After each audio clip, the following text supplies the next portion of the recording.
In this video, I will show you how to get a rare TikTok username.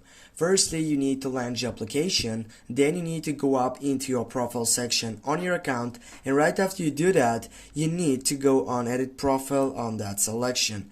Right over here on the second selection, you're gonna find out username setup. Go click on that setup, and now here you can simply change and take over that rare TikTok username.